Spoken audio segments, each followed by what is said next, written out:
This is TNT Radio.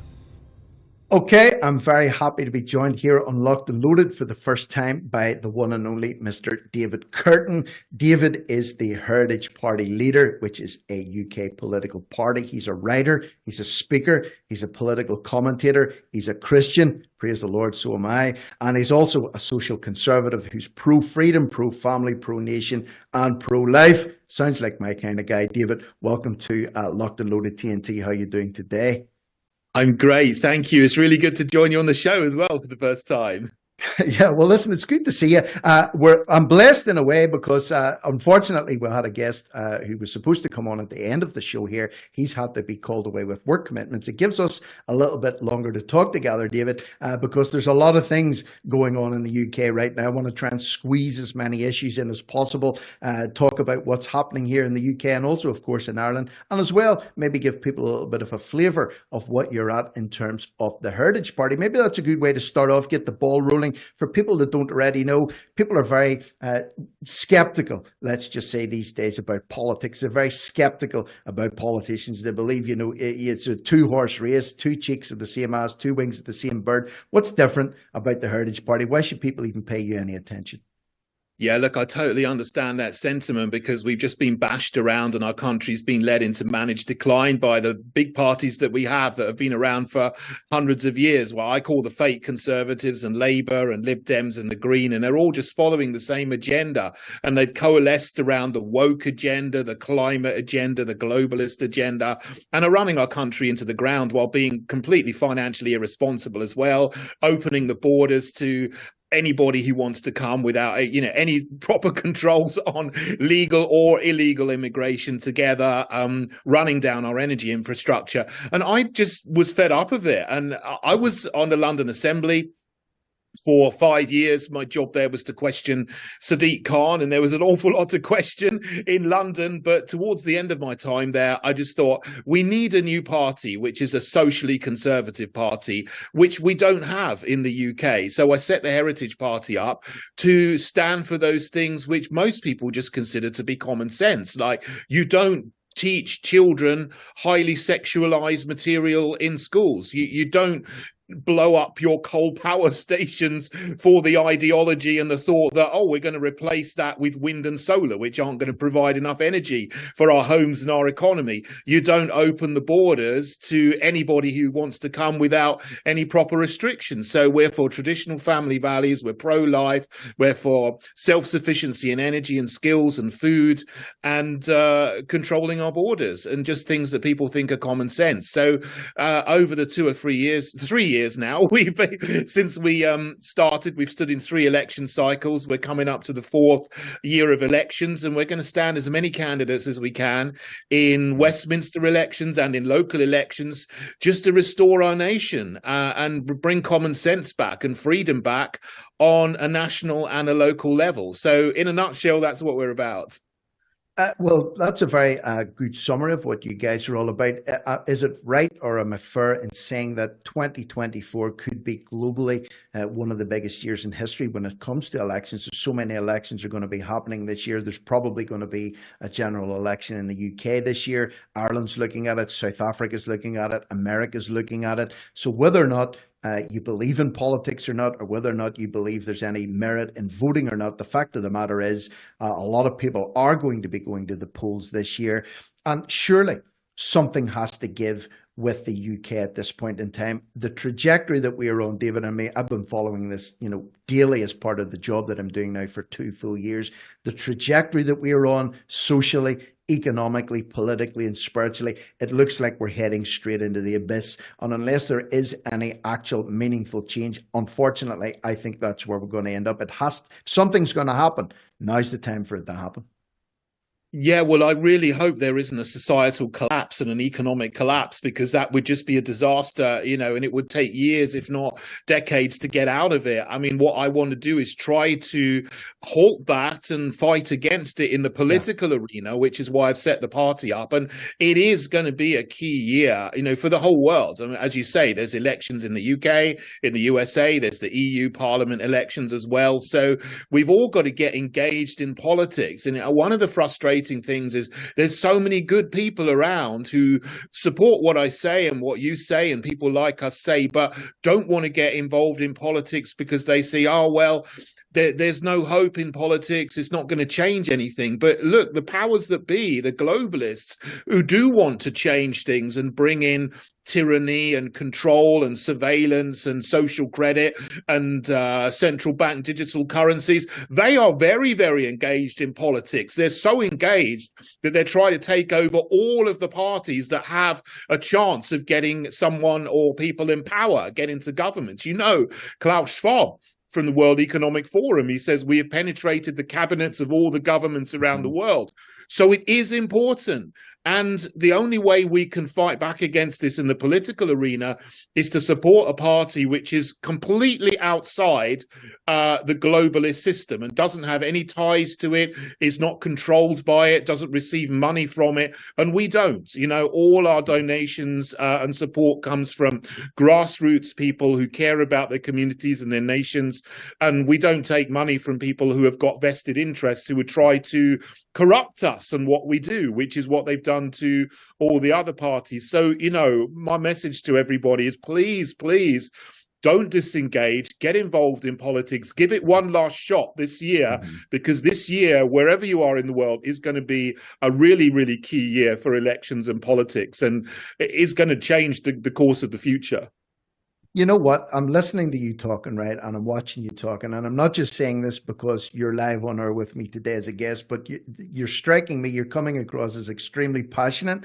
I don't think you're acting. I think it comes from the heart. You're speaking straight. You're speaking honestly. You're speaking to the camera. You know, you're looking people in the metaphorical eye. You know, you're almost becoming exasperated about the state of play at the minute, and you're longing to do something about it. And let's be honest, if you look at when's the last time you saw Rishi Sunak exasperated? When's the last time you saw Liz Truss getting worked up about politics? When's the last time you saw Keir Starmer actually looking like he gave the genuine damn about the trajectory that the UK was going on? Let's be honest, if you cast your eye across the political landscape for the mainstream parties at the minute, who out there is there that would inspire any kind of confidence that they actually have a care for the people of the United Kingdom, or actually are invested in actually making a change? I think that's why we need people like yourself who are passionate and, you know, longing for change. And I think, David, really, if it doesn't come this year, I think we're going to be in a bad way. Yeah, you know, absolutely. I mean, I just, you know, I sort of said to myself, if you like, yeah, I'm going to tell the truth, whatever it is. And you can't have integrity if you don't believe something and you say something you don't believe in. So, you know, my vision, if you like, was to set out what I believe totally. I mean, I'm a Christian, so that does, you know, affects what I say and what I think about politically. And the Heritage Party it's not a Christian party, but we use Christian ethics in our social policy and our, you know, the other areas of policy that we have. And, you know, you either take it or leave it, but I think is what we need to get our country back on track. But, you know, these people in the parties that exist in the, you know, the fake Conservative Party, like Rishi Sunak, he stands in front of a sign that says "Stop the boats," like he's some activist who can't do anything about it. It's his job to do something about it, you know, and that's just one issue.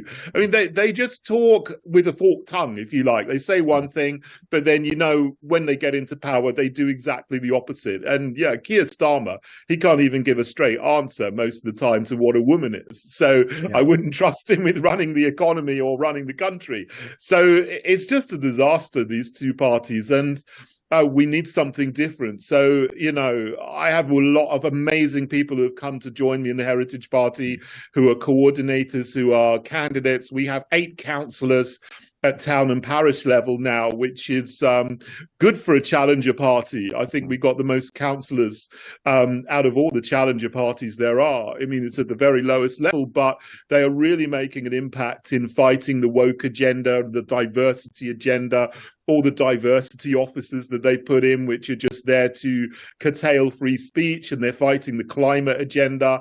You know, and there's people trying to go into schools and teach kids that they shouldn't eat meat, for example, you know, and this is what's happening on a local level. And we got people in councils that can see this and fight against it. But, I want more than 8 councillors. I want 8,000 councillors. I want 650 MPs so that we can take control of the process and just turn everything the right way up again, And there's always hope, but it depends on the masses of people who care and who think the same way of getting involved no matter what. I first got involved in politics 10 years ago because I was concerned about the EU, and I was also concerned about political correctness, and that's increased, in its destructiveness no end exponentially over the last 10 years. So, I knew nothing much about politics when I got involved, but I stood for the first time for election in 2015. And, I would say if I can do it, anybody can do it. So please do get involved and try to make the difference that we need to save our nation and restore our country.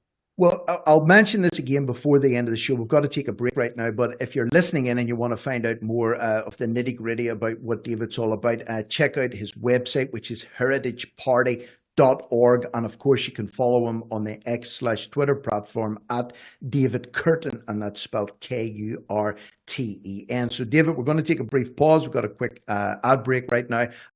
Okay, we are live this morning with Mr. David Kurten, who is the Heritage Party leader. David, just before the break, we were getting a bit of a background about your life in politics, or your foray into politics, and what you're hoping to achieve, and the necessity for change here within the UK, and of course within Ireland. I'm living in Northern Ireland at the minute.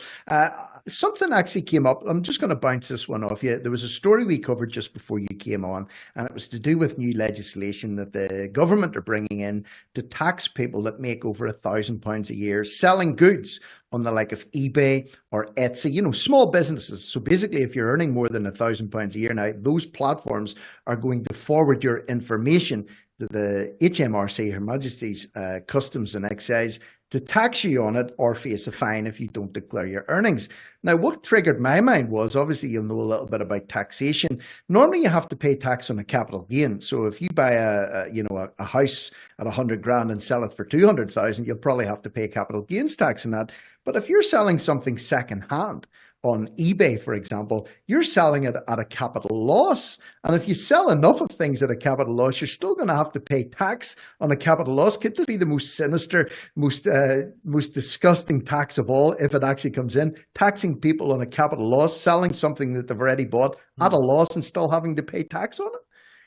I've heard that story, and I think it's more about people who have got like a side job, a second job, perhaps making something, perhaps making clothes or designing things, or making tables and cabinets and so on. That's included too, but it's also included people that are selling secondhand goods on Etsy and on eBay. So they apparently fall under this category as well. Which, if it's true, and if it does actually go ahead, it would be a little bit of an ask, don't you think, if you sold your shoes that you've just worn the soles out of for a tenner on eBay, and your total profit, you could be losing £2 on your £10 pair of shoes profit. Yeah. What's that all about? It's just more of the surveillance society, isn't it? It's just more of the society where the government wants to monitor everything you do and collect data about every tiny transaction that you have. And I really don't like that because, up to now, you've had a situation where if you do make, a good amount of money on a second job, 10,000, 20,000, whatever, you would declare that on your personal tax return every year. But this is just going down to the very lowest level to, try to collect information on every single person that uses every single internet platform that you can possibly make any amount of money from. And, at the end of the day, someone who does make a loss on selling a pair of shoes, for example, isn't going to have to pay tax on it. But you might have some, quite threatening correspondence coming at you from the HMRC asking you to justify where you got this money from. Oh, you've got so much money from selling things on eBay. And whereas before you wouldn't have to declare it if it was just, you selling secondhand goods.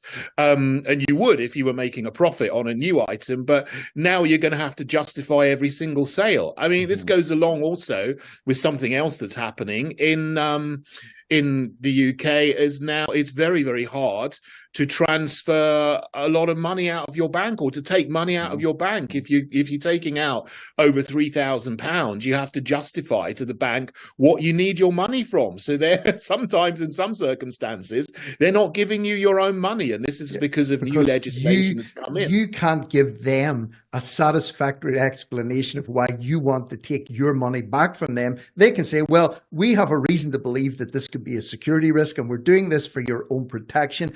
Is this old, we're doing it for your own protection, is this really not being weaponized against us to the nth degree? I was at a place late last night, getting a few bits and pieces of groceries. The only thing that was open was the self-service checkouts. And above the checkout, there was a monitor, or there was a big notice to say, you're being recorded at all times for your own safety. Now, I don't know about you, but if you're standing alone, scanning a loaf of bread and a pint of milk through the old checkout on your way home, what threat am I under that they have to be monitoring me all the time? Or is that just the old, it's for your own good, it's for the common good, another reason to force totalitarianism and overkill onto us in the name of our protection? Yeah, it's sort of like almost a Germanic thing, isn't it? Für ihre Sicherheit, for your safety and security. That's what they said in 1930s Germany, isn't it? When they brought in lots of monitoring and surveillance. And it feels like the same thing, because I don't like going around and having my photo taken, or my videos of me, like walking or just doing my shopping everywhere I go. I mean, I go to local store, which is only used by the very local community, and now there's videos, like you say, over the self-service tills, and you don't have a choice of not being videoed and surveilled and monitored all the time. I don't want to live in this kind of society. I didn't grow up in it, and I don't want it to go that way. And it's not for my safety, it's for them to collect data about me and to understand my movements, my shopping habits, and my, what I do every day. And so they can know where I am and know how I think and know how I act and behave. And, no government should be looking at innocent people, if in that way. If you're just a normal person going about your business, bringing up your family, there's no need for you to be surveilled for your own safety and security. It's not like, with due respect to you and with due respect to myself, we're probably not that interesting, are we? When we go to get our shopping and we're paying, we take out some cash or a debit card, we might scratch our heads, we might pack our own bags and then walk back to our cars. It's not really very spectacular, is it, David? It's not really worth harvesting all that information for, is it? No, I don't think so. I mean, my life outside politics is not very exciting at all. So I don't think they're going to get much interesting information about me. But it does lead you on to, the worrying thing is that these days you can say things that are politically incorrect, and you can get a knock on the door from the police for something you've said on social media. And I know people who have had that. They've said something about transgenderism. They've expressed the wrong view. Someone's complained to them about the police, and then they've been dragged through the courts and dragged through a horrendous process of investigation for years on end, just for having the wrong opinion about something. And this is really where tyranny is coming in this country. It is. Before speaking of tyranny and the lack of things that have been done to stop bad practices happening, you put up a post on your X platform there under Heritage Party. Only the Heritage Party will fully control our borders, and then you made some tick points. So you said you'll push back illegal boats to France, reduce student visas from 500k to 100k, reduce work visas from 200k to 100k, and scrap student dependent visas. Now, again, I've been following this topic very, very closely for the last 2 years. I've seen Priti Patel banging on about how she was going to stop the boats. Liz Truss said she was going to do it. Boris Johnson said he was going to do it. Not Keir Starmer yet. I'm sure if he gets in, he'll say he's going to do it. We had Rishi Sunak pledging, Suella Braverman. It's all talk. It's all talk.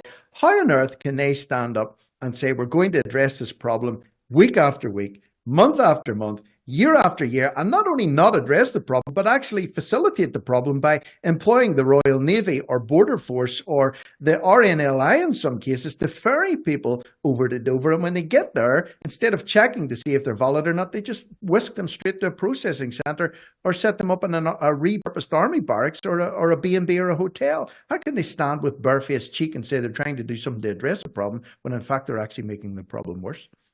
Oh, with the brass neck of these people is unbelievable, isn't it? I mean, the fake, I call them, as I said, they're fake conservatives. They say all the right things that their voters want them to hear, them say, but then they do the exact opposite of this. They've had nearly 14 years in power and they haven't reduced immigration at all. It's gone up and up and up exponentially until now we have, 745,000 net, over 1.2 million gross coming in to the country. And the illegal boats, which is a huge problem of nearly 50,000 a year coming over, is dwarfed by legal migration because they've made all of these schemes to get more students to come to the country, more people to come to the country to work.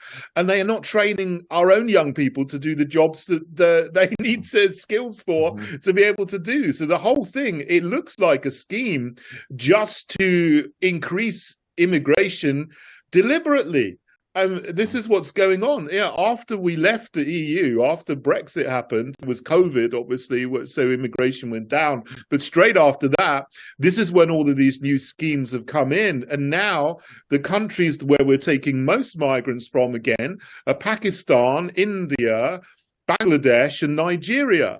Why are we taking people from these countries when we're not training our own young people to do the jobs that need to be done? And they've done this deliberately. So, my plan is put strict caps on student and work visas. I mean, 100,000 foreign students coming to the country every year is fine. That's a good amount. It's good for some foreign people to come to our universities. But having an extra 400,000 students coming every year that we don't need to, and about 150,000 student dependents, a lot of whom just go to noddy universities and do courses that aren't of any benefit to them or anybody else, and then just disappear into the black economy somewhere, is really not of any benefit to the country at all. So we have to stop it. And that was the purpose of my tweet, and it's what is in our manifesto as well.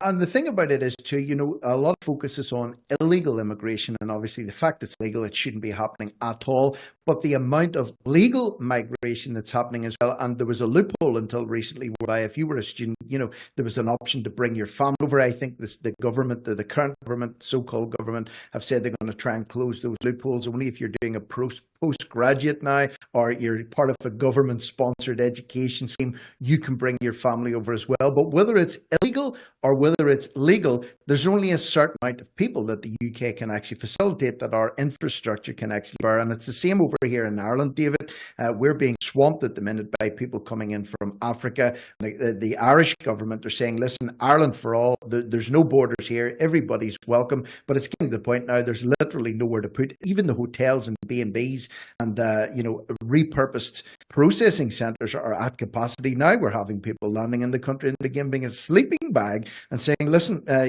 help yourself. And the amount of benefits that they're getting paid are also being cut radically as well. So this is a problem that doesn't seem to be going away, but it needs to be dealt with absolutely decisively. So I'm happy to see that you guys are very serious about the position on migration, both illegal and legal migration into the UK at this point in time. Listen, we're nearly up to time. I can't believe it. This half hour has flown by like a rocket. Just in case people missed it earlier on in the show, you can connect with David if you want to on his social media platform on Twitter, which is or the X platform at David Kurten, and that's Kurten spelled Kurten. And also, whether or not you're a lover or a hater of politics, listen, this current system isn't going away. Even if you hate it, you're going to have to realize that voting is here to stay for the time being.